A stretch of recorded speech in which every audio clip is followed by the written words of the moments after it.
नमस्कार साथियों, मैं दीपक कुमार केमिस्ट्री गुरु ऑनलाइन क्लासेस में आपका स्वागत करता हूं। दोस्तों, अपन क्लोरोफॉर्म के रासायनिक गुणों का अध्ययन कर रहे थे, लेकिन कुछ टेक्निकल प्रॉब्लम होने के कारण से अपन जो अभिक्रिया एल्किन से करवा रहे थे वो नहीं कर पाए थे।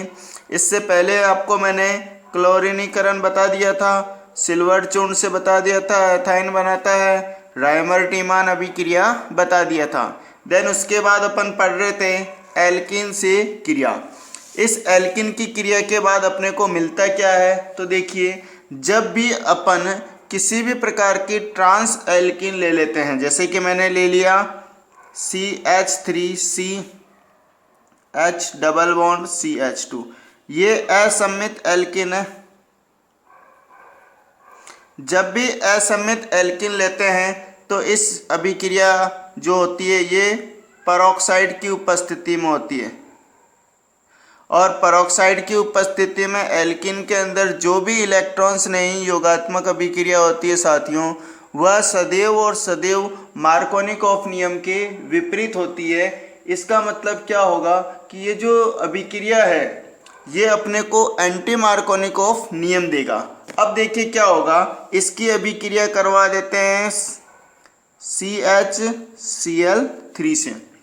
तो देखिए, इस हाइड्रोजन को कहाँ जोड़ना है, बीच वाले कार्बन पर, और ये CH3 को अपने को कहाँ जोड़ना है, पहले कार्बन पर। तभी तो मार्कोनिकॉफ नियम होगा, मार्कोनिकॉफ नियम के विपरीत होगा।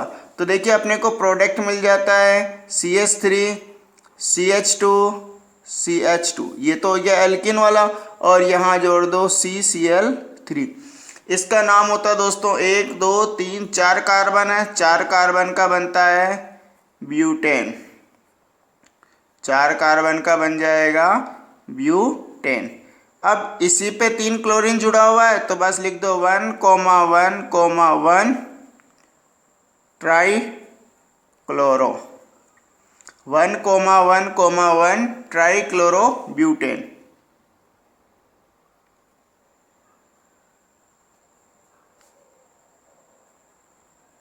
आगे बात समझ में, ये थी अपने लिए एल्किन की क्रिया। अब इसके बाद में 9th नंबर की जो अभिक्रिया है वो लिख रहा हूं, हॉफमान कार्बिल एमीन अभिक्रिया 9 नंबर पे है।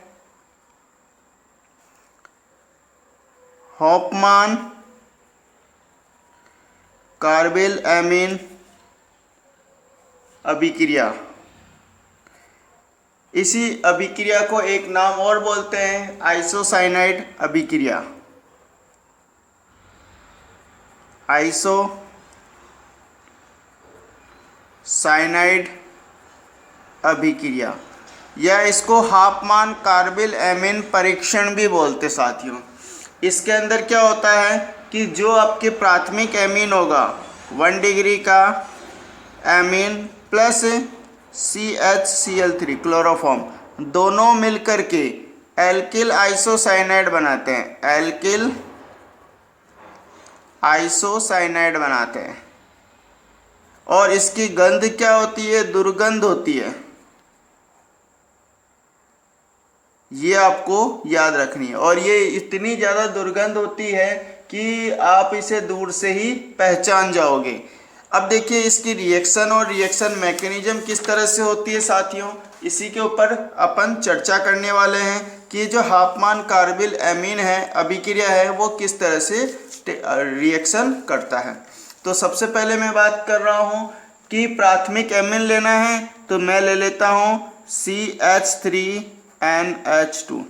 इसकी अभिक्रिया करवा दीजिए क्लोरोफॉर्म के साथ, और प्रेजेंस ले लीजिए आप अल्कोहलिक KOH, अल्कोहलिक KOH ही लेना है। और मैंने आपको एक ट्रिक बता रखी साथियों, जितना क्लोरोफॉर्म में क्लोरीन है उतना ही आपको क्या लेना है, बताओ फटाफट से, अल्कोहलिक KOH। आप अल्कोहलिक KOH की जगह आप ले सकते हो अल्कोहलिक NaOH, ये भी आप ले सकते हो, लेकिन अल्कोहलिक ही होना चाहिए। अब देखिए, इसमें क्या चीज है, एक तो है प्राथमिक एमीन और दूसरा है क्लोरोफॉर्म। ये दोनों के ही परीक्षण में काम में लिया जाता है दोस्तों। चलो इसके बाद में इसमें जो प्रोडक्ट बनेगा वो कुछ इस तरह से बनेगा, CH3NC plus 3KCl plus 3H2।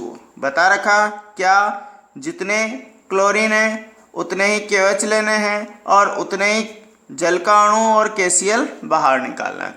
ये तो था एलिफेटिक प्राथमिक एमीन। अगर यदि मैं यहाँ पे एनिलीन ले लेता हूँ, इसको बोलते हैं एनिलीन। एनिलीन की अभिक्रिया अगर यदि मैं क्लोरोफॉर्म से करवा देता हूँ, प्रेजेंस वही लिखना है, अल्कोहलिक KOH, तो मुझे क्या मिलेगा, जो यहाँ NC है, क्या है साथियों, NC है, यहाँ बेंजीन वाले पे क्या जुड़ जाएगा, नाइट्रोजन के साथ कार्बन। देखो क्या क्या, CH3N है तो दोनों हाइड्रोजन को हटाया, दोनों हाइड्रोजन को हटा करके अपन ने क्या जोड़ दिया, कार्बन। देखो दोनों हाइड्रोजन हटाया, कार्बन जोड़ दिया। यहाँ भी दो हाइड्रोजन है, दोनों हाइड्रोजन हट करके क्या जुड़ेगा, कार्बन जुड़ जाएगा। तो अपने को प्रोडक्ट क्या मिल जाएगा, कुछ इस तरह से मिलेगा, मिलेगा कि नहीं मिलेगा। और इसको बोलते हैं फेनिल आइसोसाइनाइड।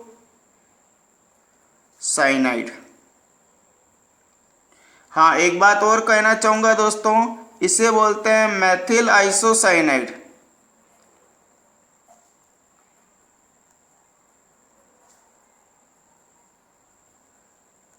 और इसे बोलते हैं मेथिल का M, आइसो का I और साइनाइड का C। इसे शॉर्टकट में माइक बोलते हैं। अब देखिए ये माइक इसलिए ट्रिक निकाली दोस्तों कि आपको पता है कि अपने भारत में 1984 और 85 के साल के अंदर, 1984 और 85 वर्ष के अंदर भोपाल के अंदर, MP मध्य प्रदेश की राजधानी है भोपाल, भोपाल के अंदर एक गैस त्रासदी हुई थी। जो उर्वरक बनाने वाला कारखाना था, उस कारखाने में एक जहरीली गैस निकली थी। वो जहरीली गैस मिथाइल आइसोसाइनाइड ही थी, जिसे शॉर्टकट में MIC मिक या माइक से डिनोट करते हैं। और अभी कुछ ही दिन पहले अपन ने उसकी 36वीं सालगिरह मनाई थी।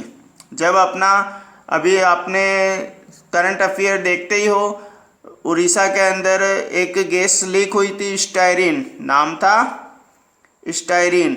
और ये जो स्टायरीन गैस लीक हुई है, ये किस कंपनी से हुई है, तो ये बहुलक निर्माण की कंपनी से हुई है, बहुलक बनाने वाले कारखाने से लीक हुई है। और मिथाइल आइसोसाइनाइड किस कंपनी से थी, तो ये आपके कीटनाशक पदार्थ बनाने वाले, कीटनाशक और उर्वरक दोनों ही बनती है इस कंपनी से। मिथाइल आइसोसाइनाइड गैस लीकेज हुआ था।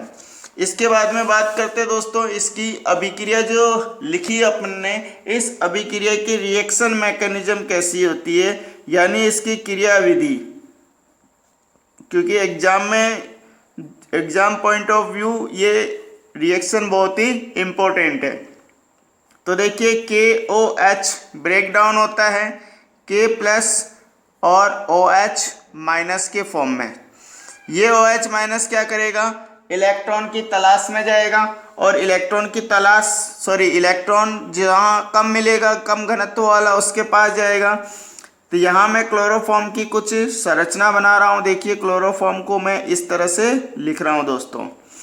जैसा कि आपको पहले से विदित है कि क्लोरीन की विद्युत ऋणता क्या है, इन सभी में ज़्यादा है। जब क्लोरीन की विद्युत ऋणता साथियों इन सभी में ज़्यादा होगा तो इसके ऊपर तो आंशिक रूप से ऋणावेश होगा। अब ये इलेक्ट्रॉन कहाँ से लेगा, इस कार्बन से। क्योंकि अपन को पता है कार्बन की विद्युत ऋणता हाइड्रोजन से भी ज़्यादा होती है। अगर मैं तत्व की विद्युत ऋणता का क्रम लिखूं तो देखिए हाइड्रोजन की विद्युत ऋणता तो होती है, तत्व हाइड्रोजन है, कार्बन है और क्लोरीन है। हाइड्रोजन की विद्युत ऋणता तो होती है 2.1, कार्बन की विद्युत ऋणता होती है 2.5, जिसे अपन अगर एग्जैक्ट लिखें तो लिखते हैं 2.48।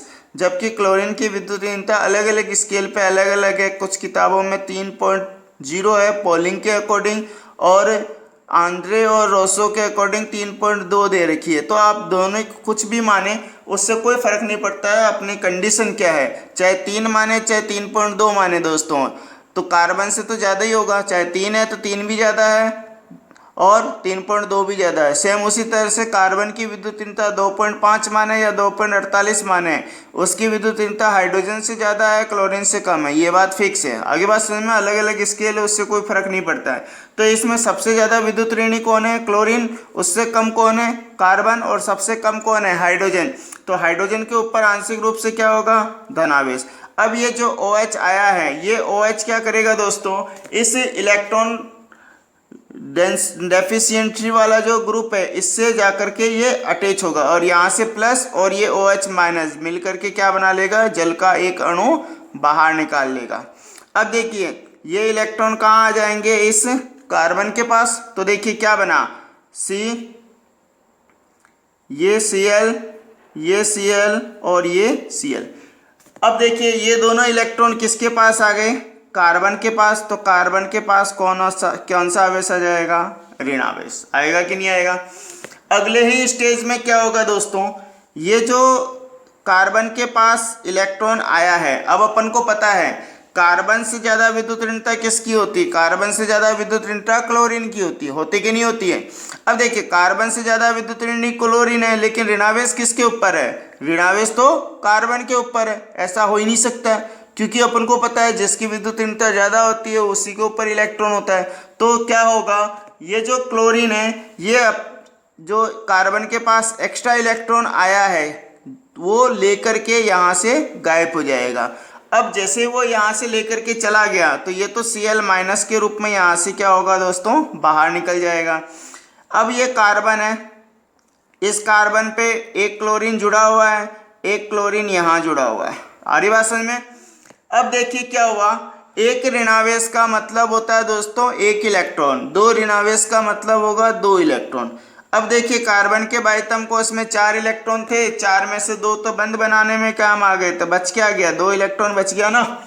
इसको बोलते हैं कार्बीन मुक्त मूलक। क्या बोलते हैं दोस्तों, कार्बीन मुक्त मूलक। और एक कार्बन है इसलिए इसका नाम हो जाएगा मैथिल कार्बीन मुक्त मूलक। अब देखिए 2 क्लोरीन भी जुड़ा हुआ है तो इसलिए नाम हो जाएगा डाइक्लोरो मैथिल कार्बीन मुक्त मूलक। आगे बात समझ में।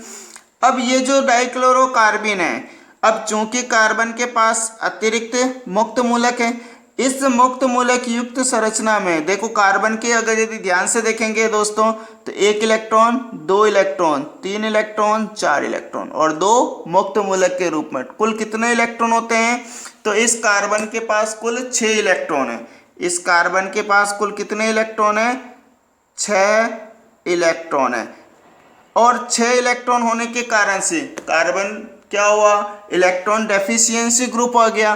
तो देखिए कार्बन के पास 6 ही इलेक्ट्रॉन होने के कारण से यह इलेक्ट्रॉन वाले समूह की तलाश करेगा, जिसके पास इलेक्ट्रॉन घनत्व ज़्यादा होगा उसी से तलाश करेगा। देखिए क्या होगा, तो मैंने लिख दिया CH3N और यहाँ जोड़ दिया हाइड्रोजन और यहाँ जोड़ दिया हाइड्रोजन, ठीक है।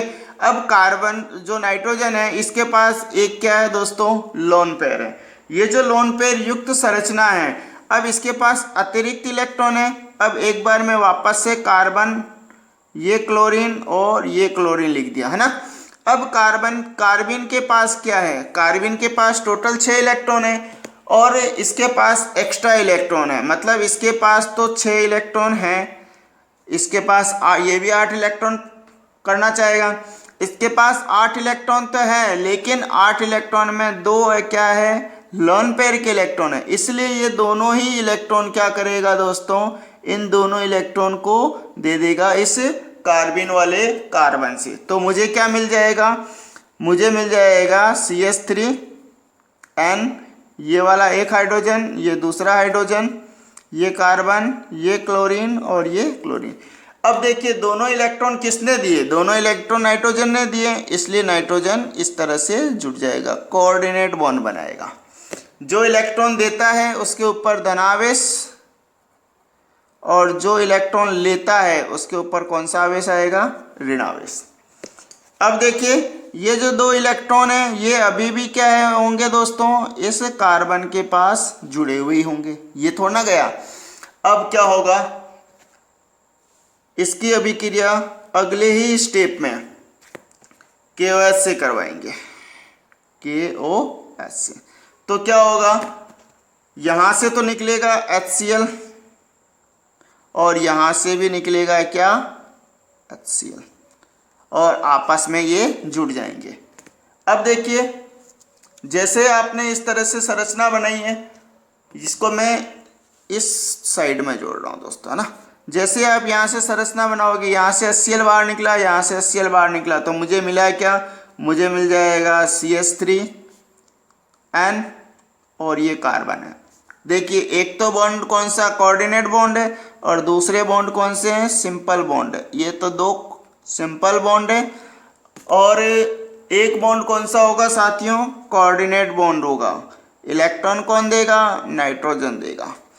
दो इलेक्ट्रॉन अभी भी हैं, ये दो इलेक्ट्रॉन यहीं पे रहेंगे, ये बात ध्यान रखना, आप कहीं भूल ना जाना। वैसे जनरली अपन लिखते नहीं हैं, लेकिन फिर भी अपने को एक बार याद रखनी चाहिए कि कार्बन के पास अभी भी दो एक्स्ट्रा इलेक्ट्रॉन पड़ा हुआ है। आ रही बात समझ में। इसी और ये दो HCl बाहर निकला, HCl और KOH मिलकर के क्या बना लेंगे, तो 2 mole of H2O plus 2 mole of KCl, 2 mole of KCl। इसी को बोलते हैं क्या, मिथाइल आइसोसाइनाइड।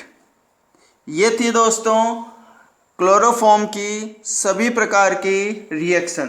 कल अपन या जब भी अपना पार्ट आएगा दोस्तों, अगला वाला पार्ट, उसमें अपन आयोडोफॉर्म का निर्माण और उसके साथ साथ ही उसके रासायनिक गुणधर्म एक ही पार्ट में पढ़ लेंगे। क्लोरोफॉर्म अपने लिए बहुत ही इम्पोर्टेंट था, इसलिए अपन ने इसके 2 पार्ट बनाए, और कुछ टेक्निकल प्रॉब्लम हो गई थी, इसलिए अपन को ये एडिशनल पार्ट लेके आना पड़ा। कुल अपने क्लोरोफॉर्म के 3 पार्ट थे, एक निर्माण की विधि थी, दूसरा भौतिक और रासायनिक गुण था, और तीसरा कंप्लीटली 2 रिएक्शन के बेस पे ये टॉपिक था। धन्यवाद दोस्तों।